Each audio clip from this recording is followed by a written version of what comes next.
بسم اللہ الرحمن الرحیم. السلام علیکم. میں آپ کی میزبان نور الہدا. آپ ہمیں لائیو ملاحظہ کر رہے ہیں edutv.hcc.gov.pk پہ. آپ ہمیں ٹویٹر پہ بھی فالو کر سکتے ہیں @edutv_atc.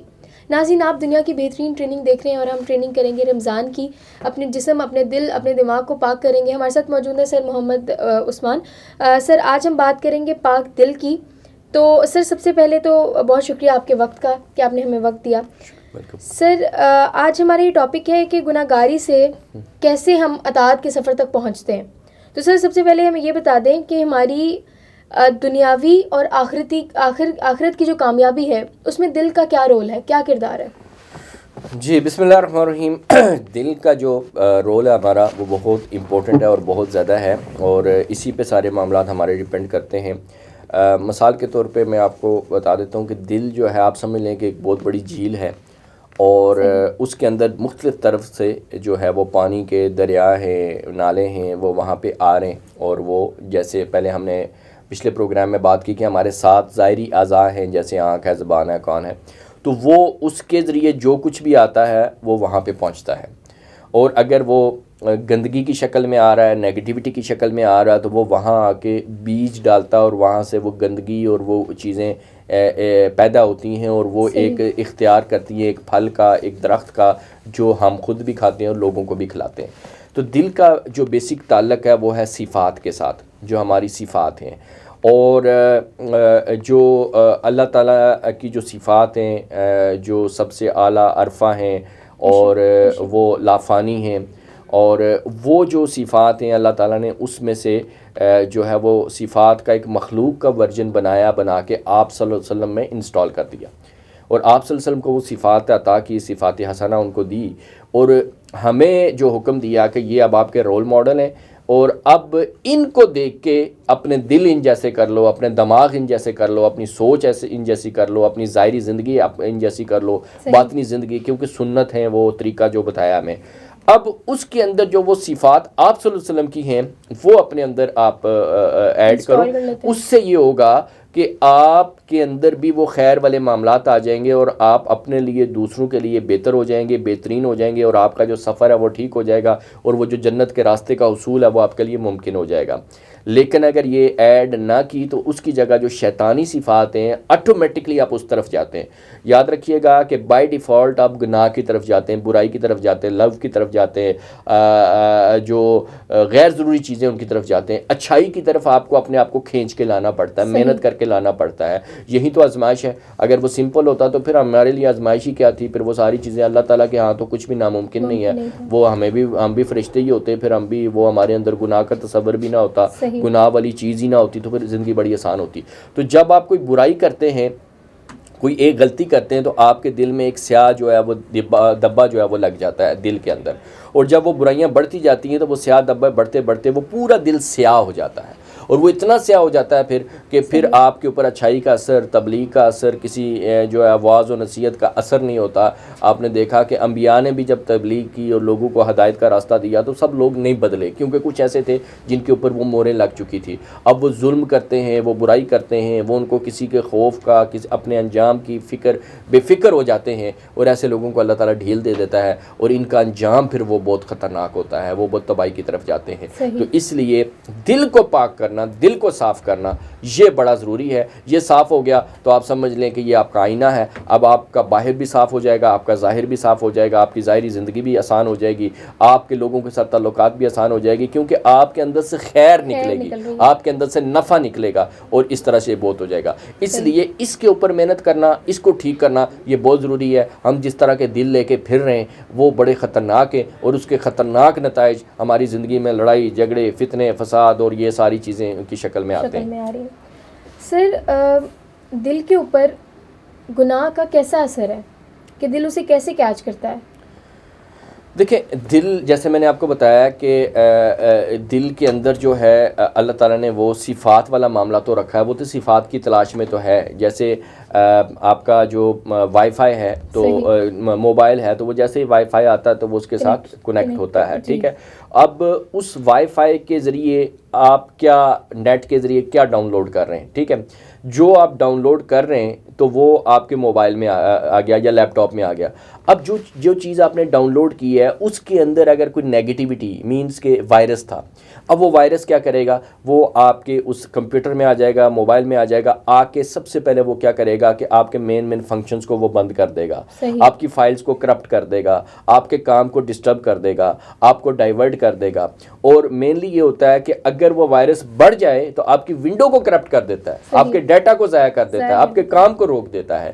تو ایسے ہی ہوتا ہے جب یہ گناہ کا وائرس آپ کے اندر آتا ہے تو آپ جو نیکی کا کام کر رہے تھے, آپ جو اچھائی کا کام کر رہے تھے, آپ جو کریٹیوٹی کا کام کر رہے تھے, آپ کی زندگی میں جو مقاصد تھے کہ آپ نے بڑے بڑے لیول اچیو کرنے ہیں, آگے بڑھنا ہے, محنت کرنی ہے, آپ اس سے ڈائیورٹ ہوتے ہیں اور آپ کو یہ جکڑ لیتا ہے اور اب آپ کو ان چیزوں کے اوپر لگا دیتا ہے. اب اگر آپ دیکھیں کہ جو کامیاب لوگ ہیں, بڑے لوگ ہیں دنیاوی لحاظ سے, اگر ان کو دیکھیں تو وہ کس پہ فوکس کرتے ہیں, وہ کیا چیزیں انسٹال کرتے ہیں, وہ کریٹیوٹی والی چیزیں, وہ لیڈرشپ والی چیزیں, وہ لرننگ والی, وہ آگے بڑھنے والی, وہ بڑے بزنس والی, وہ بلینئرز کی باتیں کرتے ہیں, اس کو فوکس کرتے ہیں, اس کو انسٹال کرتے ہیں اور وہ والے ٹارگٹس اچیو کرتے ہیں. اور جو لوگ ناکام لوگ ہیں ان کی نشانی یہ ہے کہ وہ لوگوں کو ڈسکس کرتے ہیں, وہ لوگوں کی برائیوں کو ڈسکس کرتے ہیں. اب خود پہ کام کرنے کے بالکل وہ لوگوں کے جو ہے وہ غیبتیں کرتے ہیں. ٹھیک ہے, وہ جی شادی پہ گئے تھے تو ان کا کھانا کیسا تھا, یہ ٹھیک نہیں تھا, وہ ٹھیک نہیں تھا, یہ نہیں تھا, وہ نہیں تھا, اس کو تو بات کرنی نہیں آتی, اس کو تو کپڑے. تو یہ وہ ساری نیگیٹیوٹیز ہیں جو ہم اپنے اندر انسٹال کرتے ہیں. اور یہ کیوں ہوتا ہے کہ ہمارے اندر صفات ایسی ہوتی ہیں کہ وہی چیزیں ہم اس کے مطابق کرتے ہیں. تو یہ ہماری پوری لائف کو ڈسٹرب کر دیتی ہیں, ہماری پرسنل کو, پروفیشنل کو اور اسپرچول کو تو کرتی ہیں. تو ہمارا وہ سفر جو ہوتا ہے, روحانی سفر جو ہوتا ہے, وہ رضا الہی والا سفر جو ہوتا ہے وہ بھی رک جاتا ہے, اور ہمارا جو دنیاوی کامیابی والا سفر ہے وہ بھی رک جاتا ہے, ہمارے جو اچھے رشتوں والا معاملہ ہے وہ بھی رک جاتا ہے, ہمارا تعلق واسطے بھی خراب ہو جاتے ہیں اور ہم میزریبل اور ایک ناکام قسم کی زندگی گزارتے ہیں. اور پھر جا کے ہاسپٹلز میں بیٹھے ہوتے ہیں, سائیکالوجسٹ کے پاس بیٹھے ہوتے ہیں, یا کسی کے پاس وہ تعویذ و دم کروانے کے لیے بیٹھے ہوتے ہیں اور ان کی منتیں کر رہے ہوتے ہیں کہ بڑی بے سکونی ہے, حالات ٹھیک نہیں ہے. تو حالات خراب خود کی ہیں, اور جب تک خود ٹھیک نہیں کریں گے ٹھیک نہیں ہوں گے. سر کون سی ایسی بری صفات ہیں جو ہماری معاشرتی زندگی کو خراب کرتی ہیں؟ دیکھیں صفات تو بہت ساری ہیں جو ہمارے, دیکھیں کوئی بھی برائی ہوگی وہ نقصان دے گی. کوئی بھی برا کام کرتے ہیں ہم اپنے لیے کریں, کسی کے لیے کریں, نقصان ہمیں ہوتا ہے اس کا. اچھا, اب اس میں اگر ہم دیکھیں جو بہت زیادہ ہمیں نقصان پہنچاتی ہیں, جس کے اندر غصہ ہے, اور غصے کی وجہ سے لوگ جو ہے وہ اپنے آپ کو اور دوسروں کو بہت نقصان پہنچاتے ہیں, رشتے خراب کر دیتے ہیں. تو یہ بہت بڑا پرابلم ہے, یہ اس کا تعلق جذبات کے ساتھ ہے. تو انشاءاللہ اس کے اوپر اینگر مینجمنٹ کے اوپر غصے کو کیسے قابو کریں, ہم پورا ایک سیشن کریں گے آگے رمضان کے اندر. اور دوسرا جو اس کے اندر حسد ہے, یہ انسان کو خود بھی ختم کر دیتا ہے اور یہ دوسرے کو بھی بہت زیادہ نقصان پہنچاتا ہے. اس کے اندر اسی طرح سے ہمارا جو کہتے ہیں اس کو کہ بے صبری ہے, کہ ہم بہت جلدی جو چیزوں کے نتائج حاصل کرنا چاہتے ہیں, اور اس بے صبری کی وجہ سے ہم اپنے آپ کو بھی اور دوسروں کو بھی جو ہے وہ نقصان پہنچا رہے ہوتے ہیں. ٹھیک ہے, شہوت خواہشات ایسی ہیں جو ہمیں تباہی کی طرف, بربادی کی طرف لے کے جاتی ہیں. حب جا, حب دنیا, یعنی جن کے ذریعے ہم چاہتے ہیں کہ ہم جو ہے وہ ہماری تعریف ہو اور ہمارا مقام ہو اور ہماری اپریسیشن ہو, اور اس کے لیے ایسے یہ بیماری ہے ایک قسم کی. اور پھر حرص ہے, حرص کے لیے ہم جو ہے وہ لالچ اور حرص کے ذریعے ہم اپنے رشتے سب کچھ, اپنے حلال حرام سب کچھ ختم کر دیتے ہیں اور ہم اس کا نقصان اٹھاتے ہیں. ٹھیک ہے, تو تکبر ہے, بغض ہے. ٹھیک ہے, یہ بہت ساری ایسی چیزیں ہیں, یہ ساری جو چیزیں ناشکری ہے یہ ہماری زندگی کا حصہ آتی ہیں, اور جیسے یہ آتی ہے اپنے ساتھ بہت ساری اور برائیاں بھی لاتی ہیں, اور اپنے ساتھ بہت سارے اور مسائل بھی لاتی ہیں, جس سے ہماری زندگی کے اندر جو ہے وہ تباہی آتی ہے. تو اس کے اندر جو کوئی جو کامن ہیں, جیسے بہت زیادہ اچھی صفات ہیں جن کو ہم نے اپنی زندگی کے اندر ہر حال میں ایڈ کرنا ہے. اس کے اندر اخلاص ہے, اس کے اندر عاجزی ہے, اس کے اندر شکر ہے, یہ جو پازیٹیو سائیڈ میں اس کی بتا رہا ہوں. ٹھیک ہے, تو یہ انشاءاللہ اپنے اگلے پروگرامز کے اندر ہم ان کو باقاعدہ ڈسکس بھی کریں گے, اور ان کو کیسے حاصل کریں اس کا عملی طریقہ بھی ہم بیان کریں گے. صحیح سر. تو سر اخلاص کے بارے میں بتائیں کہ اخلاص کیا ہے اور یہ انسان کے اندر کیسے پیدا ہوتا ہے؟ اچھا, اخلاص کی اگر ہم بات کریں کہ کیا ہے, تو یہ دیکھیں خالص سے ہے, یعنی ایسی چیز جو بالکل جو ہے وہ خالص ہو, پیور ہو. اور آپ دنیاوی لحاظ سے آپ دیکھتے ہیں کہ یار مجھے خالص شہد چاہیے, مجھے خالص دودھ چاہیے, خالص. اب جب خالص دودھ کے اندر ملاوٹ آتی ہے تو اس کا کتنا نقصان ہوتا ہے. بالکل. جتنا بھی آپ کا فوڈ ہے, ہیلتھ سسٹم ڈسٹرب ہو رہا ہے آپ کا, لوگ بیمار ہو رہے ہیں, لوگوں کو اٹیک ہو رہے ہیں, لوگوں کو بہت بڑے مسائل ہو رہے ہیں, ان کے کڈنیز ڈسٹرب ہو رہے ہیں. یہ کیوں ہو رہے ہیں؟ کہ جب آپ نے خالص کو چھوڑ کے اس کے اندر امپیورٹی, ملاوٹ آپ نے ایڈ کر دی ہے. ٹھیک ہے. تو اسی طرح سے آپ کا جو میں نے بتایا تھا کہ آپ کا جو ایک امیون سسٹم ہے, روحانی اسپرچل امیون سسٹم ہے, اس کے اندر جب اخلاص کو ہٹا کے آپ ملاوٹ والی چیزیں لے کر آتے ہیں, دکھاوے والی چیزیں لے کر آتے ہیں, تو پھر جیسے یہ جسمانی بیماریاں ہیں ایسی روحانی بیماریاں پیدا ہوتی ہیں ہمارے. اور وہ جو روحانی بیماریاں ہیں وہ ہمیں ہمارے وہ اللہ تعالیٰ کے ساتھ تعلق کو ختم کر دیتی ہیں. وہ جو جرنی ہمارا راستہ ہے اللہ کی طرف, رضا الہی کی طرف, جنت کی طرف, اس سے ہم سائڈ پہ ہو جاتے ہیں. ہماری جو کامیابی کا سفر تھا فائنینشلی, جو ہم بزنس میں ہم نے آگے بڑھنا تھا, جیسے یہ چیز آپ کی مائنس ہوتی ہے آپ ڈراپ ہو جاتے ہیں. بڑی بڑی کمپنیز کو اگر آپ دیکھیں تو جب وہ جو ٹرسٹ حاصل کرتے ہیں لوگوں کا, اس کو برانڈ کہتے ہیں. ایسی کوئی بھی پروڈکٹ جو لوگوں کا ٹرسٹ حاصل کرے اس کو برانڈ کہتے ہیں. اور وہ برانڈ اسی لیے بنتا ہے کہ وہ خالص ہوتا ہے.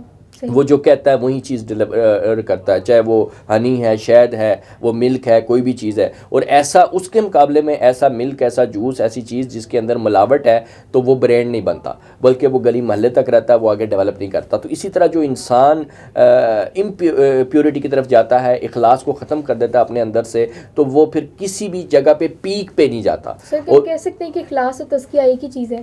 ڈیفینیٹلی تزکیے کی ہی مطلب کہ حصہ ہے. تزکیہ مطلب کہ تزکیے کی ایک قسم ہے, ایک صفت ہے تزکیے کے اندر. ٹھیک ہے. تو اب اس کے اندر ہم جب اخلاص کے اندر ہم کرتے ہیں کہ آپ کی کامیابی ڈیپینڈ کرتی ہے آپ کے اعمال کے اوپر. ٹھیک ہے. دنیا اور آخرت کی کامیابی آپ کے اعمال کے اوپر. آپ کا عمل جو ڈیپینڈ کرتا ہے وہ آپ کی نیتوں کے اوپر کرتا ہے. ٹھیک ہے, کہ آپ کی انٹینشن کیسی ہے. اور آپ کی جو نیت ہے وہ ڈیپینڈ کرتی ہے اخلاص کے اوپر, کہ وہ نیت کتنی خالص ہے. میں ایک حدیث کا مفہوم آپ کو بتاتا ہوں کہ آپ صلی اللہ علیہ وسلم نے فرمایا کہ کچھ لوگ ایسے ہوں گے کہ جن کے اعمال احد کے پہاڑ, اگر سونے کے احد کے پہاڑ کے برابر ہوں گے, لیکن وہ ان کے منہ پہ مارے جائیں گے. کیوں؟ کہ ان کے پیچھے جو ان کا نیت ہوگی اور اس کا جو اخلاص ہوگا نا, وہ رائی کے دانے سے بھی کم ہوگا. مثال کے طور پر آج آپ دیکھیں کہ ایک بندے نے کہا جی کہ میں جی رمضان میں جو ہے نا وہ اتنی دیگیں تقسیم کر رہا ہوں, میں اتنا صدقہ کر رہا ہوں, اور وہ جناب وہ بڑی عجیب اور شرمناک اور افسوسناک قسم کی تصویر ہم دیکھتے ہیں کہ ایک مجبور خاتون کو کوئی 1000 روپیہ یا آٹے کا تھیلا دے رہا ہے, اور 10-15 مرد وہاں کھڑے ہیں جناب ساتھ وہ ہاتھ لگا کے تصویر بنوانے کے لیے کہ ہم یہ صدقہ کر رہے ہیں. ٹھیک ہے. صدقہ اس کو کہتے ہیں کہ وہ کہتے ہیں ایک ہاتھ سے دیں اور دوسرے کو خبر نہ ہو. جو کام بھی آپ نے اپنی نفس کی خواہش کے لیے کیا تو وہ تو پھر ختم ہو گیا سارا.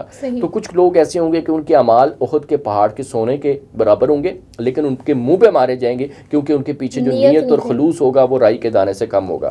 پھر اس کا دوسرا حصہ یہ ہے کہ کچھ لوگ ایسے ہوں گے کہ جن کے اعمال جو ہیں وہ رائی کے دانے سے کے برابر یا اس سے کم ہوں گے غالباً, لیکن ان کا جو اجر ہوگا وہ بہت بڑا ہوگا, کیونکہ اس کے پیچھے ان کی نیت اور ان کا جو خلوص ہے وہ احد کے پہاڑ کے سونے سے بھی بڑا ہوگا. تو اس لیے عمل کو بڑھانے کے بجائے اخلاص کو بڑھائیں.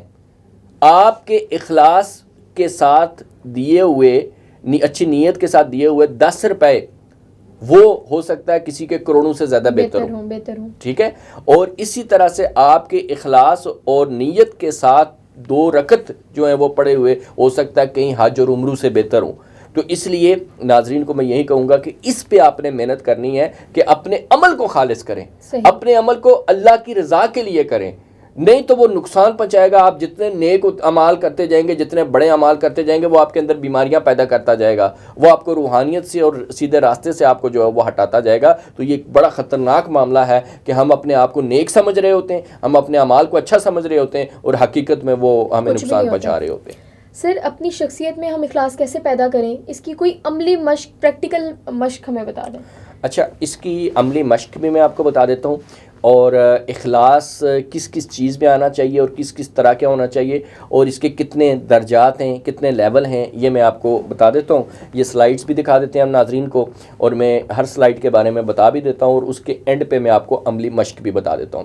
سب سے پہلے تو آپ نے یہ دیکھنا ہے کہ 2 چیزیں ہیں کہ آپ نے کوئی بھی کام کیا ہے تو آپ نے اس پہ غور کرنا شروع کرنا آج سے, کہ کیا وہ کام کرنے کے بعد آپ یہ تمنا کر رہے ہیں کہ آپ کی تعریف ہو. صحیح. ٹھیک ہے. اگر یہ آپ تمنا کر رہے ہیں تو آپ خطرے میں. ٹھیک ہے. اب دیکھیں بدقسمتی کی ہماری بات کیا کہ ہم دنیا کے اندر ہم اتنے انوالو ہیں کہ ہمیں نیکی کے کام کم ہی کرتے ہیں، ہم بہت کم نیکی کے کام کرتے ہیں، اور اگر ہم نیکی کے کام اچھائی کے کام کر بھی دیتے ہیں تو اس کی رعایا کاری کر کے اس کو دکھا کے اس کو ضائع کر دیتے ہیں، یعنی ہم اس کا آخرت میں فائدہ نہیں اٹھا رہے۔ وہ کہتے ہیں کہ نیکی کر دریا میں ڈال، آج کل کیا چل رہا ہے، نیکی کر فیس بک پہ ڈال، ٹھیک ہے، اور جو آپ نے فیس بک پہ ڈال دی اور جو دکھا دی وہ آپ نے ضائع کر دیا، ٹھیک ہے جی۔ تو پہلا درجہ ہمارا کیا ہے کہ تمام بڑے نیک کام، مثلاً روزانہ 5 نمازیں، ذکر، بندے کو اللہ تعالیٰ کی رضا حاصل کرنے کے لیے اور آخرت میں نجات اور اجر حاصل کرنے کے لیے کرنے چاہیے، ٹھیک ہے۔ کل بھی میں نے لاسٹ سیشن میں بھی ایک مثال دی تھی کہ امام غزالی کی ایک احیاء العلوم میں کہ ایک بزرگ غالباً 30 سال تک تکبیر اولیٰ کے ساتھ نماز پڑھتے رہے، لیکن بعد میں ایک دن لیٹ ہو گئے اور پچھلے صف میں کھڑے تھے اور ذہن میں خیال آیا کہ لوگ کیا کہیں گے میرے بارے میں، اور پھر یہ خیال بھیجا گیا یا آیا ان کو کہ بھائی میں 30 سال تک لوگوں کو دکھانے کے لیے پڑھتا رہا، پھر 30 سال کی نمازیں انہوں نے کی۔ تو اس لیے آپ لوگوں کو دکھانے کے لیے نہیں، لوگوں صرف اللہ تعالیٰ کو دکھانے کے لیے آپ پڑھیں، ٹھیک ہے، اور اللہ تعالیٰ نے آپ کو اجر دینا ہے، ٹھیک ہے۔ اس لیے اپنی عبادات اور چیزوں کے تذکرے نہ کریں، صرف اللہ کی رضا کے لیے کریں، پھر فائدہ دے گا۔ وہ عبادت ہی آپ اس لیے کر رہے تھے کہ خلوص آ جائے، تو وہ خلوص ہی نہیں آ رہا، اخلاص ہی نہیں آ رہا، تو وہ عبادت آپ کو فائدہ نہیں دے گی۔ تو یہ پہلا درجہ ہے کہ کوئی بھی اچھا کام صرف اللہ کی رضا کے لیے کریں، کیوں کہ اپنی کریڈٹ نہ لیں، یہ میں تباہ کر دیتی ہے انسان کو۔ الحمدللہ رب العالمین، یہ پہلی آیت ہے نا، ٹھیک ہے، سورہ فاتحہ کی پہلی آیت ہے۔ اس کا کیا مطلب ہے؟ اللہ کا شکر، تمام تعریفیں صحیح رب العالمین کے لیے۔ اب اس سے اللہ تعالیٰ ہمیں کیوں بتا رہا ہے؟ کیا اللہ کو تعریف چاہیے؟ کیا دنیا جان کی تعریفیں کا وہ محتاج ہے؟ کیا سارے ہم تعریفیں کریں اس کو کوئی فائدہ ہوگا؟ پھر وہ ہمیں کیوں بتا رہا ہے؟ وہ ہمیں لیسن دے رہا ہے، سکھا رہا ہے۔ سب سے پہلی بات، سب سے امپورٹنٹ بات وہ یہ بتا رہا ہے کہ بھائی تمام جتنے کریڈٹ ہیں، جتنے تعریفیں ہیں، جتنی کامیابیاں ہیں، وہ اس کے لیے ہیں، اس کی وجہ سے ہیں، تمہارے لیے کچھ نہیں ہے، صحیح، ٹھیک ہے۔ جب تمام کا لفظ آ گیا تو اب آپ کے لیے کچھ نہیں بچا کہ اے بندے کبھی بھی کسی کامیابی کا کریڈٹ لینے کی کوشش نہ کرنا، تعریفیں لینے کی کوشش نہ کرنا۔ جب تو اس چکر میں پڑ گیا تو تیرے اندر میں آ گئی اور تو تباہ ہو گیا اور برباد ہو گیا اور شیطان کے راستے پہ چلا گیا۔ اس لیے جب بھی کوئی اچھا کام کریں تو کریڈٹ اللہ تعالیٰ کو، ٹھیک ہے۔ اور کیونکہ دیکھیں کس سے آپ اچھا کام کر رہے ہیں؟ میں نے ہاتھ سے کوئی کام کیا تو ہاتھ میرا ہے، سوچ میرے، میں نے سوچا اچھا تو سوچ میری ہے، میرا کوئی ہے ہی نہیں، میرے جسم کا ایک عضو، ایک بال، کچھ ناخن، کچھ بھی میرا نہیں ہے، یہ سب اس کا ہے۔ جب اس کا ہے تو اس کے اس چیز سے کوئی چیز ہو رہی ہے تو وہ اس کے، ہاں اس کے اختیار کا غلط استعمال میں کر رہا ہوں تو وہ اس کا ذمہ دار میں ہوں، صحیح، ٹھیک ہے جی، کیونکہ اس نے اس مقصد کے لیے وہ پیدا نہیں کیا تھا، اسے منع کیا تھا مجھے، ٹھیک ہے۔ تو یہ پہلا درجہ ہو گیا۔ دوسرے درجے میں آئے، تمام نیک اعمال صرف اللہ تعالیٰ کی رضا کے لیے کرنے چاہیے، بندے کو اپنے احساسات کی پیروی نہیں کرنی چاہیے۔ مثال کے طور پر بعض اوقات آپ کے اعمال کرنے کو دل چاہتا ہے مگر کبھی کبھار آپ کا رجحان اس طرف ہٹ جاتا ہے، اور دونوں باتیں غلط ہیں، کیونکہ ہم اب یہ اس میں کیا ہوتا ہے کہ میرا دل چاہ رہا تو میں نے جناب نماز پڑھ لی اور جناب قرآن پاک بھی ساتھ پڑھ لیا اور بڑے معاملات کر لیے، ٹھیک ہے، اور کہتے ہیں آج دل نہیں کر رہا میرا اور میں نے اس کو پڑھا ہی نہیں۔ اس کا مطلب یہ ہے کہ میں اللہ تعالیٰ کے لیے نہیں، اپنے جذبات کے مطابق اس کے قابو میں ہوں۔ جب جذبات ہوں گے، دل ہوگا تو میں وہ کام کروں گا، جب نہیں ہوگا تو وہ میں نہیں کروں گا۔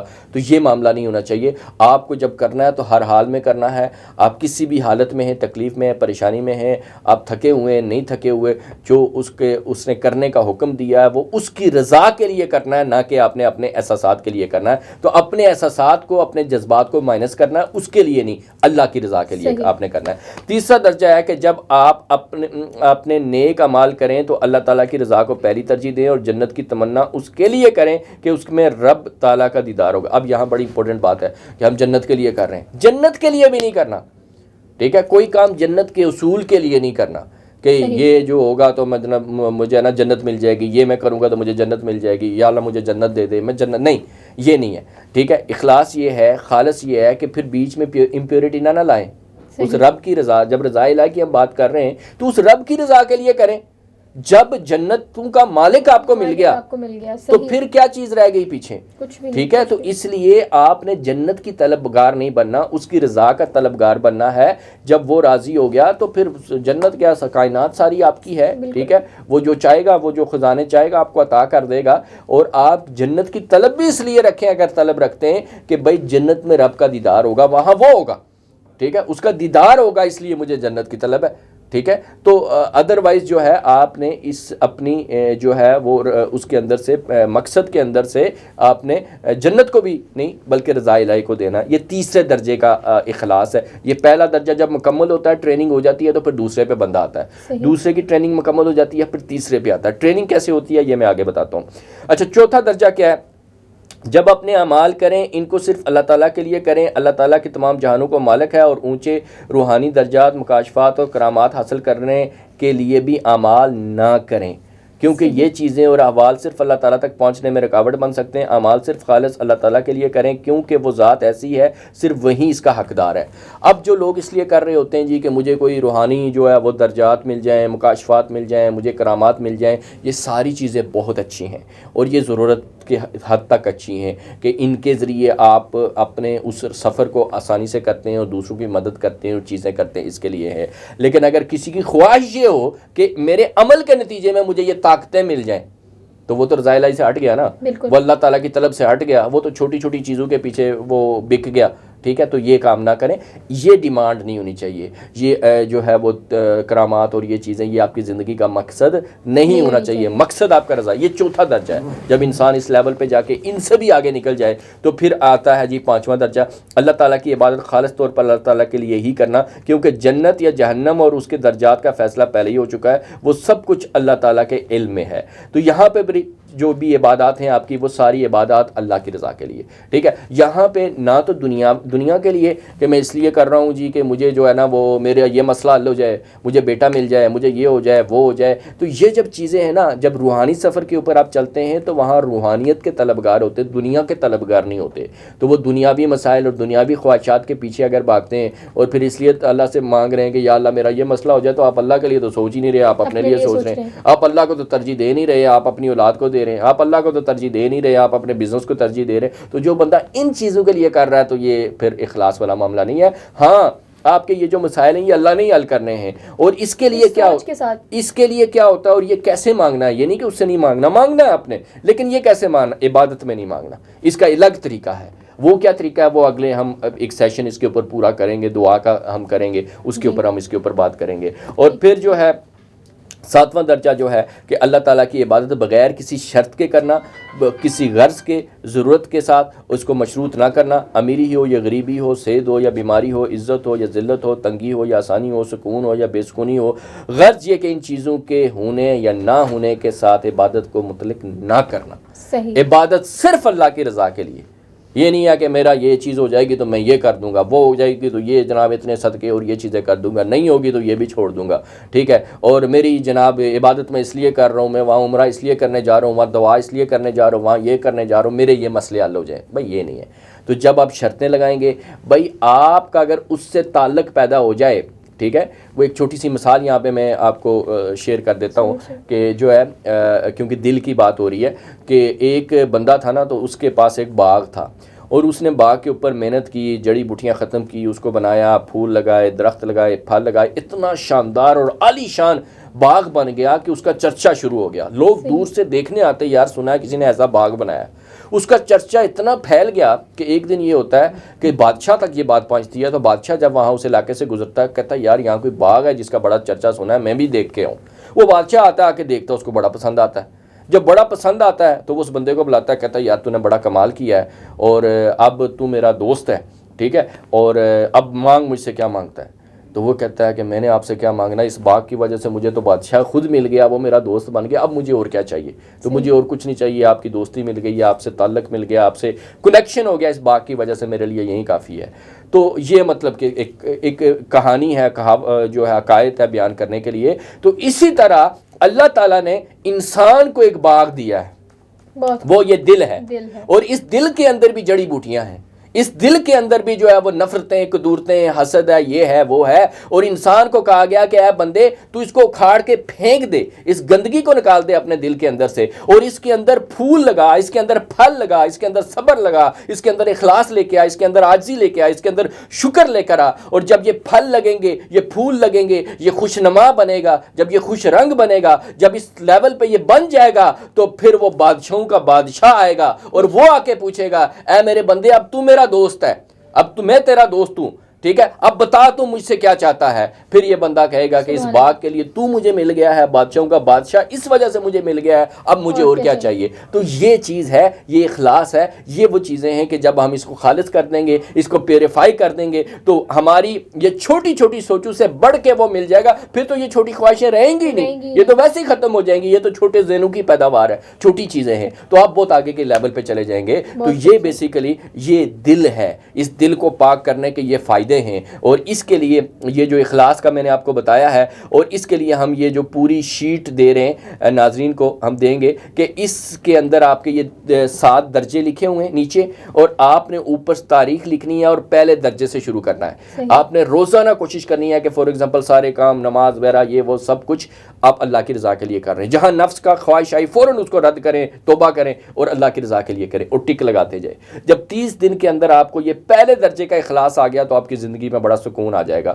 پھر آپ نے دوسرے درجے کے اوپر کام شروع کرنا ہے، پھر جب دوسرا درجہ پورا ہو گیا پھر آپ نے تیسرے درجے کے اوپر، تو یہ شیٹ بھی دیں گے، ٹریننگ بھی دیں گے، اور جہاں کوئی مسئلہ آئے گا ہم انشاءاللہ عملی طور پر بھی اس کو گائیڈ کریں گے۔ تو یہ طریقہ ہے جی اخلاص کو عملی طور پہ پیدا کرنے کا۔ بہت خوبصورت، بہت ہی اچھے انداز سے آپ نے جواب دیا۔ تو ناظرین، دل کو پاک کرنا بہت ہی ضروری ہے، کیونکہ یہی وہ جگہ ہے جہاں پہ اللہ نے آ کے بسنا ہے۔ اتنی پاک ہستی ہماری جو دل ہے اس میں بسے گی جب یہاں سے غلاظتیں کدورتیں پاک ہو جائیں گی۔